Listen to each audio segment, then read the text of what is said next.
Hello everyone, எல்லாம் எப்படி இருக்கீங்க? ஈரசைர் இன் வாரன் God, glory to be the true God. இந்த புது வீடியோவில் உங்களை பார்க்கறதுல ரொம்ப சந்தோஷம். இன்றைக்கி நம்ம எதை பற்றி பார்க்க போகிறோம் அப்படின்னு பார்த்தீங்கன்னா, வாக் இன் த லைட், இல்லைனா வாக் இன் த லைட். அதான் இது என்ன, வெளிச்சத்தில் நடக்கிறவர்கள், அதாவது வெளிச்சத்தில் நடவுங்கள் அப்படின்னு சொல்லலாம். இப்போ இந்த வெளிச்சத்தில் நடக்கிறது அப்படின்னா என்ன அப்படின்னா, இயேசுவானவர் சொல்லியிருக்கிறார் வேதாகமத்தில், நானே உலகத்துக்கு வெளிச்சமாக இருக்கிறேன், என்னை பின்பற்றுகிறவன் பிதாவினுடைய ராஜ்யத்தில் பிரவேசிப்பான் அப்படின்னு சொல்லி வேதத்தில் சொல்லியிருக்கிறார். இந்த வெளிச்சத்தில் நடக்கிறவங்க எப்படி இருப்பாங்க அப்படின்னு சொல்லிட்டு நம்ம இன்றைக்கி ஒரு 4 காரியத்தை நம்ம இன்றைக்கி பார்க்க போகிறோம். முதலாவது, இந்த செய்திக்குள்ளே போகிறதுக்கு முன்னாடி நம்ம இப்போ எங்களை முடிச்சோம் பண்ணிடலாம். எங்களை நேசிக்கிற அன்பின் பரலோக பிதாவே, நேற்றும் இன்று மாறாதவரே உம்மை துதிக்கிறோம், ஸ்தோத்திரிக்கிறோம்ப்பா. இந்த வேலையிலும் கூட தேவன் தாமே ஆண்டவரே பேசவிருக்கிற நல்ல வார்த்தைக்காக நன்றி. இதை கொண்டு ஜனங்களை தொடுங்க, ஜனங்களுடைய மனசில் உள்ள காரியங்களை தேவன் தான் மாற்றுங்க. சகல துதிக்க நம்ம உமக்கு செலுத்துகிறோம். மீட்பரச்சமாக இயேசு கிறிஸ்துவின் ஜெபிக்கிறோம் ஜீவன் நல்ல தகப்பனே, அமைன் அமைன். இப்பொழுதும் கூட முதலாவதாக இந்த வெளிச்சத்தில் நடக்கிறது குறித்தான வசனத்தை ஒன்று பார்க்கலாம். யோவான் 8:12 இப்படியாக சொல்லுகிறது, மறுபடியும் இயேசு ஜனங்களை நோக்கி, நான் உலகத்திற்கு ஒளியாக இருக்கிறேன், என்னை பின்பற்றுகிறவன் இருளிலே நடவாமல் ஒளியை அடைந்திருப்பான் என்றார் அப்படின்னு சொல்லி சொல்கிறார். இந்த இடத்துல என்னை பின்பற்றுகிறவன், ஏன்னா ஆண்டவர் ஒரு ஜீவ நீருற்றுக்கான பாதையை சொல்லிக்கிட்டு போயிறார். அப்போ அந்த பாதை ஒரு ஒளியின் பாதையாக இருக்குது, வெளிச்சத்தின் பாதையாக இருக்குது. அப்போ இந்த வெளிச்சத்தின் பாதையில் நடக்கிறவன் எப்படி இருப்பான், எப்படிப்பட்டவர்களாக இருப்பாங்க, இதை வச்சு நம்மளை அறிஞ்சுக்கலாம். ஓ, நான் வெளிச்சத்தில் தான் நடக்கிறேன்னா, இல்லை இதில் ஏதாவது ஒரு சின்ன காரியம் என்கிட்ட இல்லைன்னா, ஒருவேளை இருளில் இருக்கேன்னா அப்படின்னு சொல்லி நம்ம அடையாளம் கண்டுகொள்ளலாம். இது மட்டும்தான் வெளிச்சத்தில் நடக்கிறேன்னா இன்னும் நிறைய பேசலாம். வெளிச்சத்தில் நடக்கிறதுக்கு இன்னும் நிறைய காரியங்கள் இருக்கிறது. பட் அதில் ஒரு 4 முக்கியமான காரியங்களை நம்ம பார்க்கலாம் இன்றைக்கி.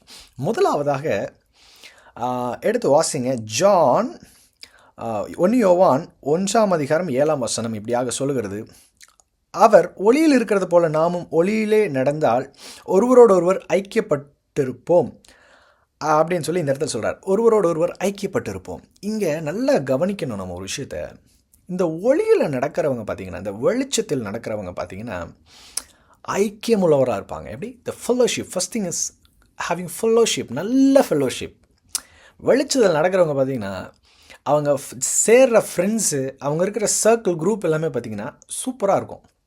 எப்போ போனாலும் தேவனுடைய காரியத்தை குறித்து பேசுகிறவர்களாக இருப்பாங்க, ஒருவர் தாங்குகிறவர்களாக இருப்பாங்க, ஒருவர் ஒரு அன்புள்ளவர்களாக இருப்பாங்க, ஒரு நல்ல ஒரு ஃபெல்லோஷிப், நல்ல ஒரு ஐக்கியம் உள்ளவர்களாக இருப்பாங்க.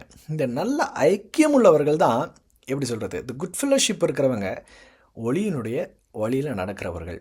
ஏன்னா ஒளியில் நடக்காதவர்களோடு ஒருத்தன் சேரும்போது, அவர்களோடு கை கொண்டு அவர்களோடு நடக்கும்போது, நீதிமொழிகள் பார்க்குறோம், அவனோட கை கொண்டு நடக்கும்போது அவனோட பாவியாக இருக்கிறான், அவனும் அவனோட பாவியாக இருக்கிறான்.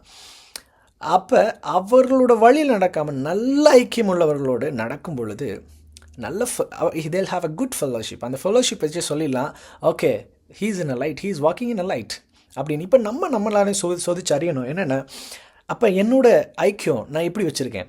சிலர் ஃபெல்லோஷிப் வச்சுருப்பாங்க, ஒரு சர்ச் பிலீவர் கூட தான் ஃபெல்லோஷிப் வச்சுருப்பாங்க. அந்த ஃபெல்லோஷிப் எப்படி இருக்குது பார்க்கும்போதெல்லாம், எப்படி ஆண்டவர் குறித்து எப்படி பேசிக்கொள்கிறாங்க, அவங்களுக்குள்ளே இருக்க கான்வர்சேஷன் எப்படி இருக்குது, இதெல்லாமே ரொம்ப ரொம்ப முக்கியம். நம்ம வெளிச்சத்தில் நடக்கிறவர்களாக இருந்தால் இந்த fellowship is very very important.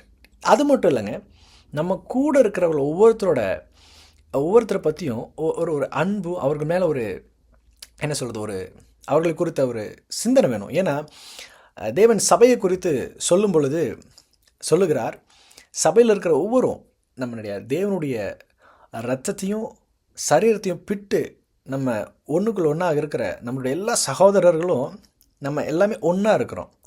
அப்படி இருக்கும்போது எல்லார்கிட்டையுமே என்ன பண்ணணும்னா, நம்மளுடைய பாரங்களை நம்ம எடுத்துக்கணும், அந்த எல்லாருடைய பாரத்தையும் நம்ம சுமக்கணும். அதுக்கு ஒரு வசனம் இருக்கிறது இப்படியாக, கலாத்தியர் 6:2 சொல்லுகிறது, ஒருவர் பாரத்தை ஒருவர் சுமந்து அப்படியே கிறிஸ்துவனுடைய பிரமாணத்தை நிறைவேற்றுங்கள். ஏன்னா ஆண்டவர் நம்முடைய பாரத்தை சுமந்தார். அதுபோல் இந்த குட் ஃபெல்லோஷிப் இருக்கிறவங்க மற்றவர்களோட கவலைகளுக்காக ஜெபிப்பாங்க. அவங்க கவலைகளுக்கு பற்றி பெருசாக பேச மாட்டாங்க, பெருசாக யோசிக்க மாட்டாங்க. அவங்க கிட்ட இருக்க பாரம் அதெல்லாம் விட்டுட்டு மற்றவர்களை குறித்த கரிசனை உள்ளவர்களாக இருப்பாங்க. மற்றவர்கள் குறித்த நோக்கம் உண்டு. அவங்கக்கிட்ட என்ன கவலை இருக்குது, என்ன பிரச்சனை இருக்குது, என்ன பாரம் இருக்குன்னு கேட்டு ஜெபிக்கிறவங்களாக இருப்பாங்க. நல்ல ஆலோசனைகளை கொடுக்குறவங்களாக இருப்பாங்க. வேதத்தை பற்றி பேசுகிறவங்களா இருப்பாங்க. இப்படிப்பட்ட ஒரு ஃபெலோஷிப் யார் பில்ட் பண்ணி வச்சுருக்காங்களோ அவர்கள் வெளிச்சத்தில் நடக்கிறவர்களாக இருக்கிறார்கள் அப்படின்றதுல எந்த மாற்றமும் இல்லை. ஸோ அப்போ முதலாவது நல்ல ஃபெலோஷிப் வச்சுருக்கிறவங்க பார்த்திங்கன்னா they are walking in light. ரெண்டாவதாக எடுத்து வாசிக்கலாங்க. ரோமர் 13:13 இப்படியாக சொல்லுகிறது. இதை நான் என்னன்னு சொல்லிடுறேன். பாவம் இல்லாதவர்கள், இது நம்ம சொல்லிடலாம். பாவம்ன்றது இல்லைன்னா அவர்கள் வெளிச்சத்தில் நடக்கிறவர்கள் அப்படின்றதுல எந்த சந்தேகம் இல்லை. அதில் எப்படிப்பட்டது அப்படின்னு சொல்லி ஒரு சில வெரைட்டிஸ் அதில் பார்க்கலாம். ரோமர் 13:13 இப்படி சொல்லுகிறது, களியாட்டும் வெறியும் வேசித்தனமும் காம விவகாரமும் வாக்குவாதமும் பொறாமையும் உள்ளவர்களாய் நடவாமல் பகலிலே நடக்கிறவர்களைப் போல சீராய் நடக்க கடவோம் அப்படின்னு சொல்கிறார். இந்த இடத்துல களியாட்டுகளும் வெறிகளும் சொல்லும்போது கேம்பிளிங், வெறி அப்படின்றது இட் மீன்ஸ் ட்ரங்கர்ட்ஸ். ஸோ ட்ரிங்கிங், ஒரு மதுபான பிரியனாக இருக்கிறது. அடுத்து வேசித்தனம் பண்ணுறது. ஸோ வேசித்தனம், காமவிகாரம், ஸோ லஸ்ட்ஃபுல் திங்ஸ், இந்த உலகத்துக்கு காரியம், இது எல்லாமே நீங்கள் இந்த லிஸ்ட்டில் இருக்கலாம். பார்த்தீங்கன்னா உலக காரியங்கள், உலக பாவங்களுக்கு அடிமையாக இல்லாமல் இருக்கிறவர்கள் வெளிச்சத்தில் நடக்கிறவர்கள். ஏன்னா இந்த உலக காரியங்கள்லாம் பார்த்திங்கன்னா வெளிச்சத்துலலாம் நடக்காது, இருட்டுக்குள்ளே தான் நடக்கும். ஏன்னா யாரும் பெருமையாக நான் இப்படி தப்பு பண்ணிட்டேன் அப்படின்னு சொல்ல மாட்டாங்க. ஆனால் இப்போ போகிற ஜென்ரேஷனில் அப்படிப்பட்ட மறைமுகமான பாவத்தை வெளியரங்கமாக செய்யவும் ஆரம்பிச்சிட்டாங்க. அப்படிப்பட்ட பகலை நான் இங்கே சொல்ல. இந்த பகல் அப்படின்றது என்னென்னா ஒரு சீராய், ஒரு ஒழுங்க வாழ்க்கையில் தேவன் எப்படி பரிசுத்தமாக வாழ சொன்னாரோ அப்படி வாழ்கிறவர்கள் இந்த வெளிச்சத்தின் பிள்ளைகளாக இருக்காங்க. வெளிச்சத்தில் நடக்கிற பிள்ளைகள், தேவன் அவர் அமைச்ச பாதையில் நடக்கிற பிள்ளைகளாக இருக்காங்க. இன்னொன்று சொல்லுது பாருங்களேன், பொறாமை உள்ளவர்களாய் நடவாமல். உங்களுக்குள்ளே ஒரு சின்ன காரியத்துக்கு பொறாமை வந்துருச்சுன்னா முடிஞ்சுங்க, ஆண்டோட ப்ரெசன்ஸை நீங்கள் இழக்க வாய்ப்புண்டு. பொறாமைப்படக்கூடாது. அடுத்ததாக ஸோ இப்படி இந்த மாதிரி காரியங்களை நம்ம இங்கே பார்க்கலாம். ஸோ லஸ்ட்ஃபுல் திங்ஸ் அப்படின்னு நிறைய பேர் நினைக்கிறாங்க. விபச்சாரம், வேசித்தனம் அப்படின்னா நான் போய் வேறு ஏதாவது தப்பு பண்ணால் தான் தப்புன்னு நினைக்கிறாங்க. அதுவும் கிடையாது. நான் சிந்தலை யோசிச்சாவே ஆண்டு சொன்னது, ஒரு பெண்ணை பார்க்கும்போது தப்பான எண்ணம் வருது அப்படின்னா அந்த பெண்ணோட விபச்சாரம் செய்தாயிற்றுன்னு சொல்லுது வசனம். அப்போ பார்த்து அதை யோசிச்சாவே பாவம் பண்ணது அர்த்தம். ரெண்டாவது, மற்றவர்கள் இடரும்படியாக என்னுடைய ஆடையை நான் போடுறதாகட்டும், மற்றவர்கள் இடரும்படியாக நான் செய்கிற எந்த காரியமாக இருந்தாலும் அப்போது அது விபச்சாரத்துக்குள்ளே தான் வரும். மற்ற விபச்சாரத்தில் மற்றவன் விபச்சாரத்தில் பாதிக்கப்படும் போது நீயும் விபச்சாரியே, அதில் எந்த சந்தேகமும் இல்லை. ஸோ இந்த மாதிரி இந்த பாவங்கள், உலக காரியங்களுக்குள்ளே சிக்கி இல்லாமல் இருக்கிறாங்க பார்த்தீங்களா, அப்படிப்பட்டவர்கள் வெளிச்சத்தில் நடக்கிறவர்களாக இருக்கிறார்கள். மூன்றாவதாக எதை குறித்து பார்க்கலாம் அப்படின்னா, இந்த வெளிச்சத்தில் நடக்கிறவங்க பார்த்திங்கன்னா ரொம்ப அன்புள்ளவர்களாக இருப்பாங்க. நல்ல ஒரு எப்படி சொல்கிறது, தெய்வீக அன்பு. நம்ம ஆல்ரெடி நான் ஒரு வீடியோவில் பேசியிருக்கேன், காட்ஸ் லவ் அப்படின்னு சொல்லிட்டு. இயேசு கிறிஸ்துவான இந்த பூமிக்கு வரும்போது அவருடைய ஒரே ஒரு நோக்கம் என்ன தெரியுமாங்க? அன்பு.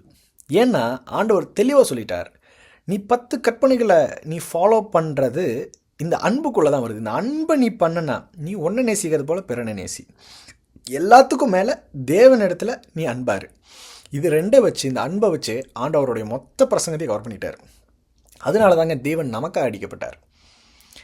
அந்த வெளிச்சத்தின் பாதை எப்படி இருக்குன்னா, தேவன் நமக்காக அடிக்கப்பட்டு அவர் நம்முடைய பாவங்கள் எல்லாத்தையும் அவர் சிலுவையில் சுமந்து கொண்டார். ஸோ அப்படிப்பட்டு நாமும் என்ன பண்ணணும்னா, ஒருவர் தாங்கி ஒருவர் மீது ஒரு அன்பாக இருக்கணும். நம்ம அன்பை குறித்து பார்த்தோம்னா, அன்புன்னு நிறைய we can see the verse. உங்களுக்கு ஒரு வசனத்தை காட்ட விரும்புகிறேன். 1 யோவான் 2:10 இப்படி சொல்லுகிறது, தன் சகோதரனிடத்தில் அன்பு கூறுகிறவன் ஒளியில் நிலை கொண்டு இருக்கிறான், அவனிடத்தில் இடரல் ஒன்றுமில்லை. தன் சகோதரனிடத்தில் அன்பாக இருக்கிறவன், சகோதரனா கூட பிறந்தவங்க மட்டும் இல்லைங்க, நீங்கள் சபையில் போகிற எல்லாருமே, நாட் ஒன்லி சபை, ஆண்டவரால் உருவாக்கப்பட்ட எல்லாருமே பார்த்திங்கன்னா சகோதரர்கள் தான். ஏன்னா ரத்த பந்தம்ன்றது சொல்லுவாங்க, என்னுடைய பிளட் ரிலேஷன் அப்படின்னு சொல்லுவாங்க. நம்ம எல்லாருமே பிளட் லைனில் ரிலேஷன் தாங்க. ஏன்னா முதலாவது ஆதாம் ஏவாள்லேருந்து தோன்றினவர்கள் அப்படியே ஒரே சிங்கிள் பிளட் ரிலேஷனில் வந்தாங்க. சரி, அதுக்கப்புறம் உலகம் அழிக்கப்பட்டு நோவா இடத்துலேருந்து சேம் காம் யாபத்துலேருந்து வந்தது தான் நம்ம உலகத்தில் எல்லாருமே அப்படின்றது நம்ம எல்லாத்துக்கும் நல்லாவே தெரியும். அப்படி இருக்கும்போது நீங்கள் யாரை பார்த்தாலும் சரி, இப்போ நான் ஐ மீன் ஜெர்மன், இப்போ நான் ஜெர்மனில் இருக்கிற ஒருத்தரை பார்க்கும்போது கூட ஏதோ ஒரு விதத்தில் இவர் என் சொந்தக்காரன், புரியுதுங்களா? ஒரு யூஎஸ்ஏல இருக்கிற ஒருத்தர் வராரு அப்படின்னா இவரும் ஏதோ ஒரு விதத்தில் நம்மளுக்கு சொந்தக்காரர் தான். எப்படியோ அப்படி சுற்றி சுற்றி சுற்றி அவரோட தாத்தாவுக்கு போனீங்கன்னா அவர் கடைசியில் வந்து நம்மளுக்கு சொந்தக்காரராக தான் இருப்பார். அதே போல் நம்ம தமிழ்நாடு இருக்கலாம், கேரளா இருக்கலாம், இல்லை வந்து பங்களாதேஷாக இருக்கலாம், இல்லை ஜம்மு அண்ட் காஷ்மீராக இருக்கலாம். ஸோ இந்த மாதிரி யார் இருந்தாலும் எல்லாருமே சகோதரர்கள் தான். அப்போ சகோதரர்கள் அங்கே போட்டுச்சு அப்படின்னா சகோதரிகள் அப்படின்னாவே it is meaning that to the entire world. உலகத்தில் இருக்க எல்லா ஜனங்களும் அவர்களோடு எப்படி இருக்கணுமா, அன்பு கூறுகிறவன், எல்லார் மீதும் அன்பு கூறணும். அப்போ என்ன ஆண்டவர் என்ன சொல்கிறாருன்னா, எல்லார் மீதும் நீ அன்பு வச்சுட்டேன்னா எந்த பிரச்சனையும் இல்லை, எந்த இதுவும் இல்லை. அப்படி இந்த அன்பு வைக்கிறவங்க தான் பார்த்தீங்கன்னா வெளிச்சத்தில் நடக்கிறவர்களாக இருக்காங்க. அன்பு அடுத்தது அன்பு மட்டும் இல்லைங்க, ஆண்டு இதுக்கு ஒரு எப்படி இருக்குன்னு சொல்ல பாருங்கள். 1 யோவான் 2:11 அடுத்த வசனம், தன் சகோதரனை பகைக்கிறவன் இருளிலே நடக்கிறான். ரெண்டாவது கவனிங்க, இருளில் இருந்து இருளிலே நடக்கிறான். அதாவது சகோதரனை பகைக்கிறவன் இருளில் நடக்கிறான்னு இல்லை, நீ பகைச்சிட்டனா இருளில் போகிற இல்லை. நீ சகோதரனை பகைக்கிறவனாக இருந்தன்னா நீ இருளில் தான் இருக்க. உனக்கு இயேசுனா யாருன்னே தெரியலன்னு அர்த்தம். எல்லாம் பண்ணிவிட்டு நான் ஞானஸ்தானம் எடுக்கிறேன், காணிக்கை கொடுக்குறேன், தசமாக கூட எல்லாம் ஓகேப்பா. உன் சகோதரன் உன்னால் மன்னிக்க முடியலையா? சகோதரனா திருப்பி சொல்கிறேன், யாராக இருந்தாலும் சரி மன்னிக்க முடியலையா? அப்போ உன்ன நீ இருளில் தான் இருக்க, உனக்குள்ளே இயேசு இல்லை அப்படின்னு வேதாந்தத்தில் யோவான் எல்லாம் நம்ம பார்க்குறோம். அப்போது நம்ம வாழ்க்கையில் நம்மளுக்கு யார் என்ன கஷ்டங்கள் பண்ணியிருந்தாலும் அவர்கள் மீது அன்பாய் அவர்களை என்ன பண்ணுவோம், அன்பாக இருப்போம், அவர்களுக்கு மன்னிப்போம், அவர்கள் மேல் வெறி கொள்ள வேண்டாம், அவர்களை பகைக்க வேண்டாம். அப்படி இருந்தோம்னா நாமும் வெளிச்சத்தில் நடக்கிறவர்களாக காணப்படுவோம். அடுத்தது 4வதாக சாந்த குணம் உள்ளவர்கள். இந்த சாந்த குணம் உள்ளவர்கள் வெளிச்சத்தில் பிள்ளைகளாக இருக்கிறார்கள். சாந்த குணம் உள்ளவர்கள், சாந்த குணம்னா ரொம்ப ஒரு சாஃப்ட் கேரக்டர். அப்படி இருக்கிறவங்க பார்த்தீங்கன்னா வெளிச்சத்தில் நடக்கிறவங்களா இருக்காங்க. வேதம் இப்படி சொல்லுகிறது. சங்கீதம் 25 9 வசனம், சாந்த குணம் உள்ளவர்களை நியாயத்திலே நடத்தி சாந்த குணம் உள்ளவர்களுக்கு தமது வழியை போதிக்கிறார். யார் ரொம்ப சாந்த குணமாக இருக்கிறாங்களோ அவர்களுக்கு தேவனுடைய வழியை அவர் போதிக்கிறவராக இருக்கிறார். இப்போ நம்ம வாழ்க்கையில் நம்ம ரொம்ப சாந்தமாக பொறுமையோடு தாழ்மையோடு நம்ம இருக்கிறவர்களாக நம்ம காணப்படுவோம். அப்போ நம்ம வெளிச்சத்தில் அந்த தேவனுடைய பாதையை காண்பிக்கிறார். அப்படின்றது அவரோட பாதை, அப்படின்றது அந்த வெளிச்சத்தின் பாதை, தேவனிடமாக போகிற அந்த நித்திய ஜீவனுக்கு போகிற பாதை. அந்த பாதையில் நம்ம நடக்கிறவர்களாக இருப்போம். ஸோ இன்றைக்கி நம்ம பார்த்தது போல் வெளிச்சத்தில் நடக்கிறவர்கள் அப்படின்னா 4 காரியத்தை பார்த்தோம். முதலாவது, நல்ல ஃபெலோஷிப் உடையவர்களாக இருப்பாங்க, நல்ல ஒரு ஐக்கியம் உடையவர்களாக இருப்பாங்க. ரெண்டாவதாக, பாவம் இல்லாமல் இருக்கிறவர்களாக இருப்பாங்க. ஸோ ரெண்டாவதாக பாவம் இல்லைன்னா தேர் வெளிச்சத்தின் பிள்ளைகள். மூன்றாவதாக அன்புடையவர்களாக இருப்பாங்க. நாலாவதாக சாந்த குணம் உள்ளவர்கள், அந்த ஒரு சாஃப்ட் கேரக்டர் பீப்புளாக இருப்பாங்க, தாழ்மை எளிமை அப்படின்னு சொல்லலாம். ஸோ இந்த மாதிரி இருக்கிறவங்கலாம் பார்த்திங்கன்னா வெளிச்சத்தில் நடக்கிறவர்களாக இருக்கிறாங்க. நம்மளை சோதிச்சு அறிவோம், நான் எப்படி நடக்கிறேன், அப்போ எனக்குள்ளே இந்த காரியம் இல்லைன்னா அப்போ நான் ஏன் வெளிச்சத்தின் இல்லை வெளியில் நான் நடக்கலை, நான் இன்னும் குருடாக இருக்கிறேன்னா, என்னுடைய கண்கள் மூடப்பட்டு இருக்கிறா அப்படின்றத பார்க்கலாம். பார்த்து நம்மை சோதித்தறிந்து நம்மை மாற்றுவோம், தேவனுக்கு பிரியமாய் நடந்து அவருடைய ராஜ்யத்தில் பிரவேசிப்போம். இந்த வார்த்தையை கொண்டு கர்த்தர் உங்களை ஆசீர்வதிப்பார்னு விசுவாசிக்கிறேன். நம்ம ஜெபித்து முடிக்கலாம். எங்கள் நேசிக்கிற அன்பின் பரலோக பிதாவே, நேற்றும் இன்றும் மாறாதவரை உம்மை துதிக்கிறோம்ப்பா. இந்த வேலையும் கூட ஜனங்களோடு நீர் பேசிய எல்லா வார்த்தைகளுக்காக உமக்கு நன்றியப்பா. இந்த வார்த்தைகளை கொண்டு தேவன் தாமே அவர்களை தொடுங்க. ஏசப்பா, அவருடைய காரியங்களை மாற்றுங்கப்பா. இந்த வார்த்தையின் மூலமாக நாங்கள் வெளிச்சத்தில் நடக்கிற பிள்ளைகளாக இருக்க கிருபை செய்யுங்க. தாழ்த்துகிற மாட் பண்ணிக்கிறோம். இயேசு கிறிஸ்துவின் ஜெபிக்கிறோம், ஜீவன் நல்ல தகப்பனே, ஆமென். இந்த வார்த்தையை கொண்டு கர்த்தர் உங்களை ஆசீர்வதிப்பாராக, ஆமென்.